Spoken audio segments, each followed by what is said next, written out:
137 metre लंबा, 23 metre चौड़ा और 3 मंजिल ऊंचा। ये कोई आम जहाज नहीं था। ये वो माप थे जो खुद ईश्वर ने नूह को बताए थे। आदेश बिल्कुल साफ था, बिना किसी शक के। अपने लिए एक जहाज बनाओ। बस यही एक वाक्य था और इसके साथ ही इंसानी इतिहास के सबसे बड़े और सबसे अजीब कामों में से एक की शुरुआत हो गई।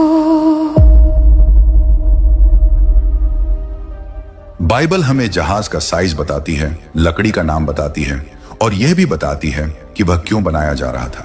लेकिन वह यह नहीं बताती कि नूह को इसे बनाने में किन किन मुश्किलों का सामना करना पड़ा।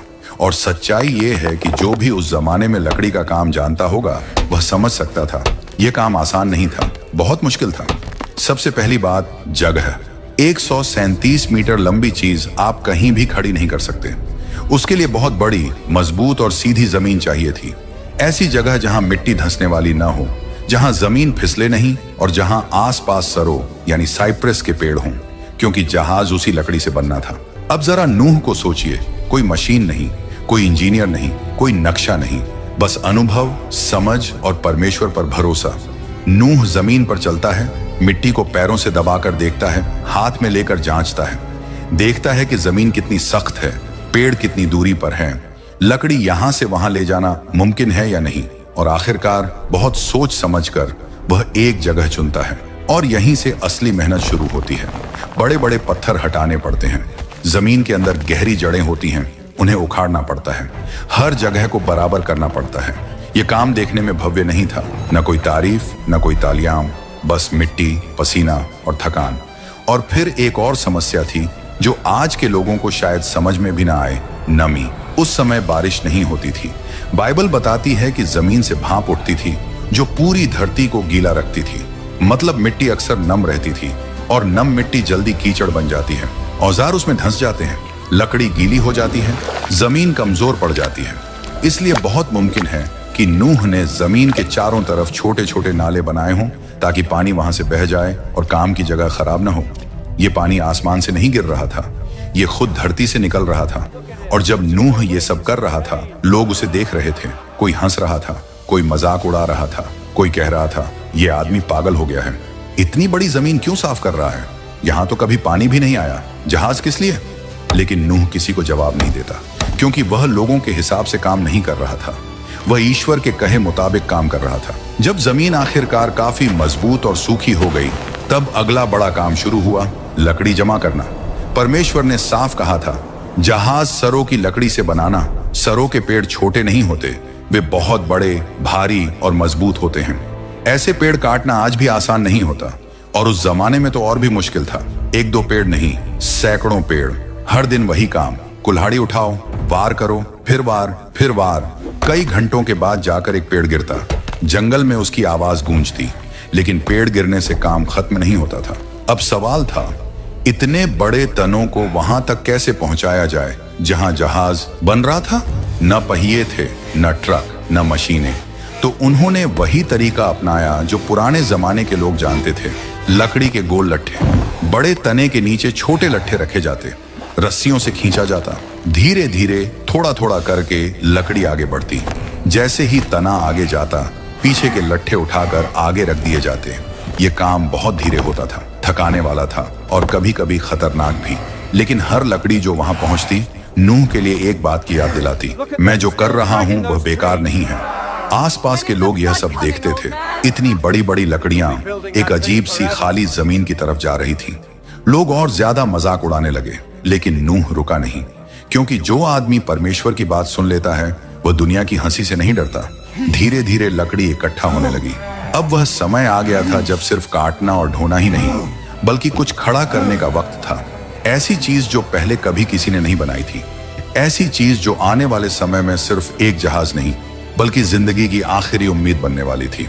जब काफी सारी लकड़ी जमा हो गई, तब नूह के सामने अगला और सबसे जरूरी काम आया, जहाज की नींव बनाना। कोई भी बड़ा काम ऊपर से नहीं, नीचे से शुरू होता है। और इस जहाज के लिए सबसे अहम चीज थी उसकी रीढ़। रीढ़ मतलब जहाज का वो हिस्सा जिस पर पूरा वजन टिका रहता है। 3 मंजिलें, जानवर, खाना, पानी, सब कुछ उसी पर निर्भर था। अगर यहाँ जरा सी भी गलती होती तो पूरा जहाज कमजोर पड़ जाता। लेकिन यहाँ एक बड़ी दिक्कत थी, इतना लंबा पेड़ होता ही नहीं।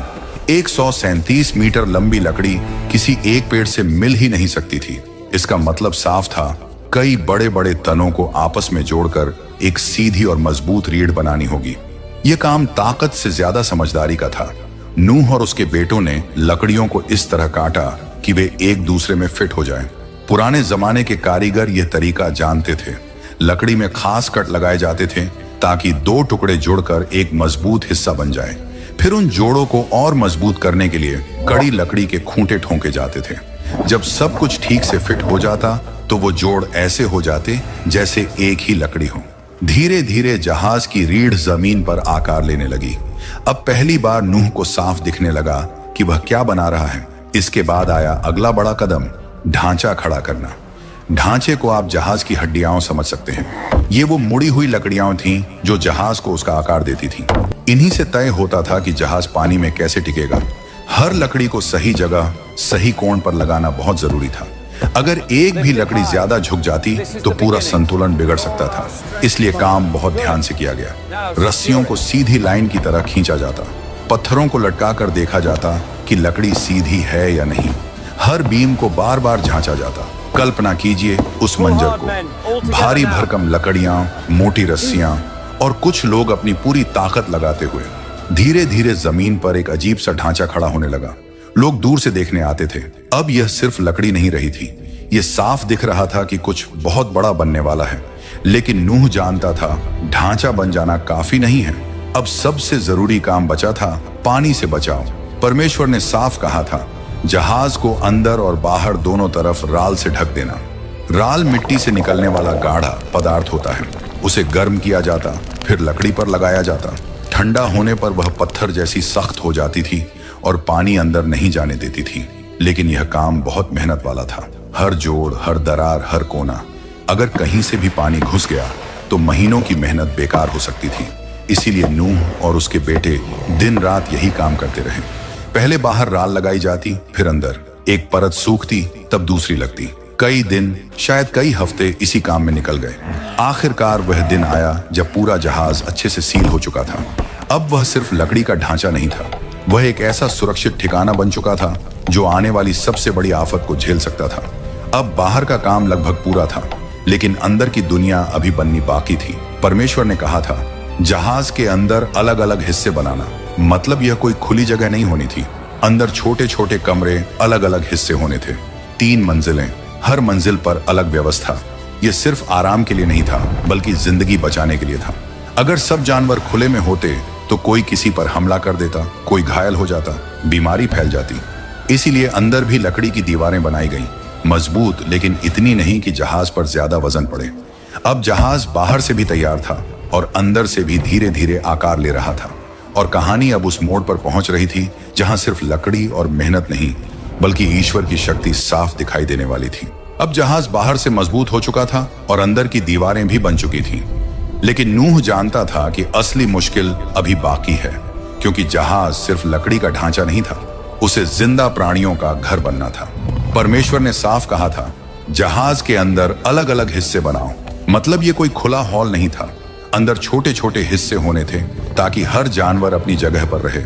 अगर ऐसा नहीं होता तो अंदर पूरा हंगामा मच जाता। नूह ने बहुत समझदारी से काम किया। सबसे नीचे वाली मंजिल पर भारी जानवरों के लिए जगह बनाई गई, जैसे बड़े जानवर जो ज्यादा वजन वाले थे। इससे जहाज का संतुलन नीचे की तरफ बना रहता। बीच वाली मंजिल पर मध्यम आकार के जानवर रखे गए जो न बहुत भारी थे न बहुत हल्के, और सबसे ऊपर वाली मंजिल पर छोटे जानवर और पक्षी। वहां हवा भी ज्यादा मिल सकती थी।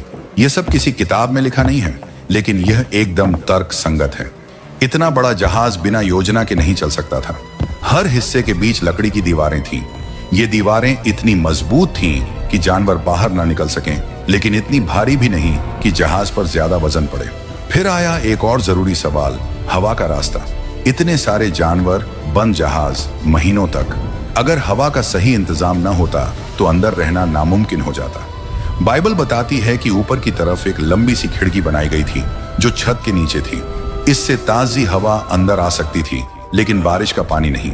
इसके अलावा अंदर भी ऐसे रास्ते बनाए गए होंगे जहां से हवा घूम सके, वरना जानवरों से निकलने वाली गैसें बहुत खतरनाक हो सकती थी। अब बात आती है खाने पीने की। परमेश्वर ने नूह से कहा था, अपने लिए और जानवरों के लिए खाने का इंतजाम करो। सोचिए जरा, सैकड़ों जानवर, महीनों तक, कितना सारा खाना चाहिए होगा। सूखी घास, अनाज, फल, जड़ें, सब कुछ जमा किया गया। पानी भी बड़े बड़े बर्तनों में रखा गया। जहाज के अंदर कुछ हिस्से सिर्फ खाने के लिए थे। सब कुछ सही जगह रखा गया ताकि नमी से खराब ना हो। नूह का जहाज अब एक जहाज नहीं रहा था, वह एक चलता फिरता शहर बन चुका था। लेकिन अब सबसे अहम हिस्सा बचा था, दरवाजा। इतना बड़ा जहाज और सिर्फ एक ही दरवाजा। वही दरवाजा सबसे कमजोर भी हो सकता था और सबसे अहम भी। बाइबल में साफ लिखा है, जहाज के एक तरफ दरवाजा बनाओ। इस दरवाजे को बनाना आसान नहीं था। इतना बड़ा छेद अगर ठीक से मजबूत ना किया जाए तो पूरी दीवार कमजोर हो सकती थी। इसलिए दरवाजे के चारों तरफ मोटी लकड़ियां लगाई गईं। अंदर से तिरछी बीमें लगाई गईं ताकि दबाव बराबर बढ़ जाए। उस समय लोहे के बड़े किवाड़ नहीं थे, इसलिए दरवाजा शायद लकड़ी के मजबूत खंभे पर घूमता होगा। उसे खोलना बंद करना आसान नहीं था, लेकिन वह टिकाऊ था। और इस दरवाजे का एक गहरा मतलब भी था।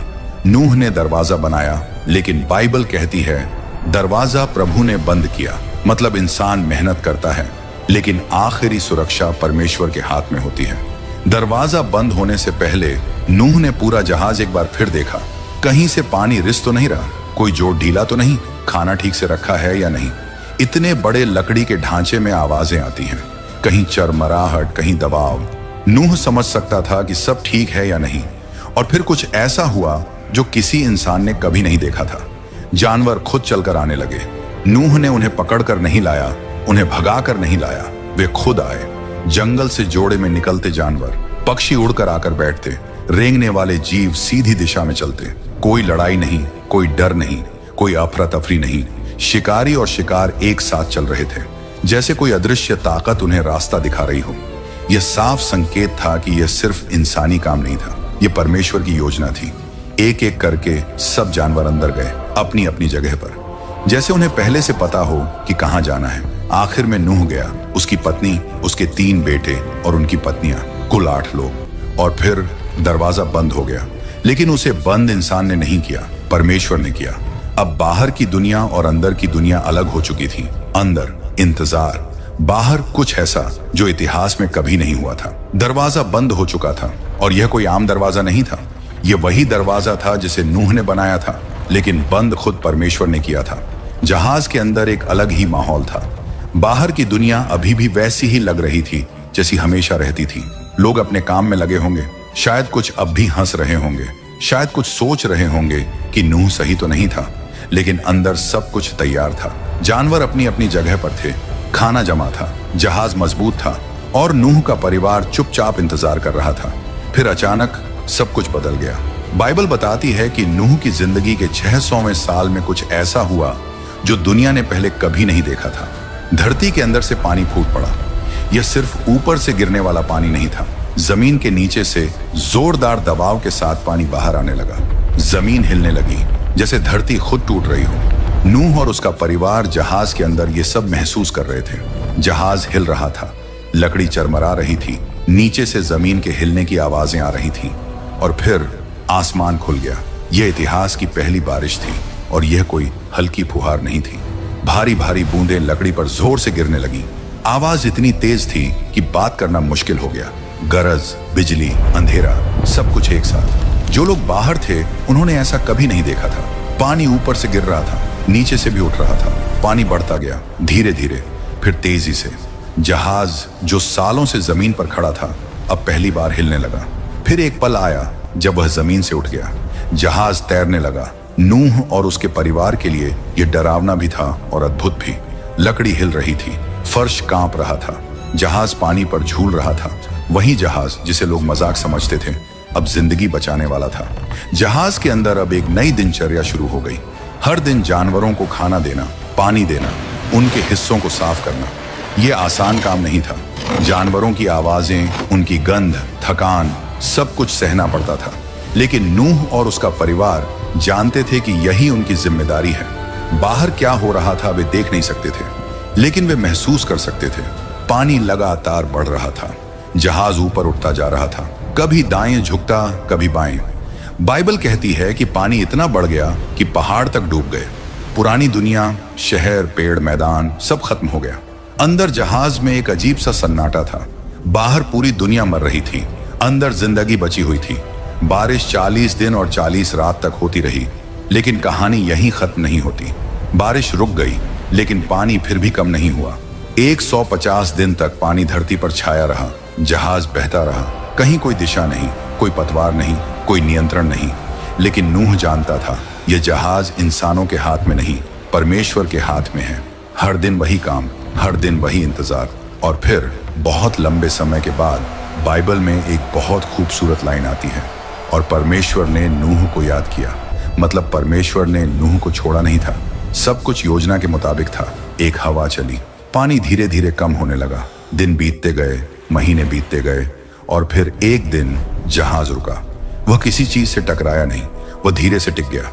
बाइबल बताती है कि जहाज अरारात के पहाड़ों पर आकर ठहर गया। नूह ने ऊपर की खिड़की खोली। कई महीनों बाद ताजी हवा अंदर आई, रोशनी आई, लेकिन बाहर की जमीन कैसी है यह अभी साफ नहीं था। इसलिए नूह ने एक कौवा छोड़ा। वह उड़ता रहा, लौटकर नहीं आया। फिर नूह ने एक कबूतर छोड़ा, वह लौट आया। उसे बैठने की जगह नहीं मिली थी। कुछ दिन बाद नूह ने फिर कबूतर छोड़ा। इस बार वह एक जैतून की पत्ती लेकर लौटा। यह एक छोटा सा संकेत था, लेकिन बहुत बड़ा मतलब रखता था। जिंदगी वापस आ रही थी। कबूतर के मुंह में जैतून की पत्ती देखकर नूह समझ गया था धरती धीरे धीरे ठीक हो रही है। फिर भी वह जल्दी नहीं करता, क्योंकि नूह जानता था जिस परमेश्वर ने अंदर आने को कहा था वही बाहर आने का सही समय भी बताएगा। कुछ दिन बाद नूह ने कबूतर को तीसरी बार छोड़ा। इस बार वह वापस नहीं आया। इसका मतलब साफ था, अब बाहर रहने की जगह बन चुकी है। लेकिन फिर भी नूह इंतजार करता है। क्यों? क्योंकि दरवाजा उसने नहीं बंद किया था, परमेश्वर ने किया था। और अब वही परमेश्वर बोले। बाइबल बताती है कि परमेश्वर ने नूह से कहा, तू, तेरी पत्नी, तेरे बेटे और उनकी पत्नियां सब जहाज से बाहर आ जाओ। वह पल कैसा रहा होगा सोचिए जरा। लगभग 1 साल से ज्यादा समय जहाज के अंदर, अंधेरा, बंद जगह, जानवरों की आवाजें। और अब दरवाजा खुल रहा है, तेज रोशनी अंदर आती है, ताजी हवा का झोंका, नमी भरी मिट्टी की खुशबू। दरवाजा जिसे परमेश्वर ने बंद किया था अब खुल चुका था। सबसे पहले जानवर बाहर आने लगे, एक एक करके, जोड़े में। कोई भाग दौड़ नहीं, कोई डर नहीं। वे अपनी फितरत के हिसाब से अलग अलग दिशाओं में चले गए, जंगल की तरफ, मैदानों की तरफ, नई दुनिया की तरफ। फिर नूह बाहर आया, उसके पीछे उसका परिवार। पहली बार उन्होंने जमीन को दोबारा छुआ, ठोस जमीन। चारों तरफ सन्नाटा था, कोई शहर नहीं, कोई शोर नहीं, कोई पुरानी दुनिया नहीं, सब कुछ नया था। और इस नई शुरुआत में नूह ने सबसे पहला काम क्या किया? घर नहीं बनाया, खेत नहीं जोता, उसने वेदी, ऑल्टर बनाई। नूह ने परमेश्वर के लिए बलि चढ़ाई। यह उसका धन्यवाद था, यह उसका भरोसा था, यह उसकी श्रद्धा थी। बाइबल बताती है कि परमेश्वर इस बलि से प्रसन्न हुए।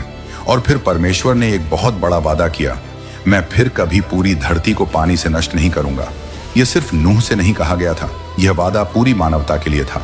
और इस वादे की निशानी के रूप में परमेश्वर ने आकाश में एक चिन्ह रखा, इंद्रधनुष। जब भी बारिश के बाद इंद्रधनुष दिखाई देता है, वह यही याद दिलाता है कि परमेश्वर न्याय भी करता है, लेकिन वह दया भी करता है। जहाज अब अपना काम पूरा कर चुका था।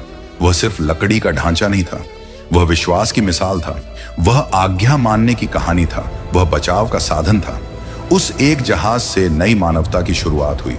नूह के बेटों से आगे चलकर देश बने, जातियां बनी, दुनिया फिर से भरी। लेकिन जहाज की कहानी वहीं खत्म नहीं होती। वह आज भी हमें यह सिखाती है कि जब परमेश्वर कुछ कहे और दुनिया हंसे, तो दुनिया की हंसी से ज्यादा परमेश्वर की बात पर भरोसा जरूरी है। क्योंकि जब समय आता है तो वही भरोसा जिंदगी बचाता है। जहाज सिर्फ पानी में नहीं तैरा था, वह विश्वास पर टिका था।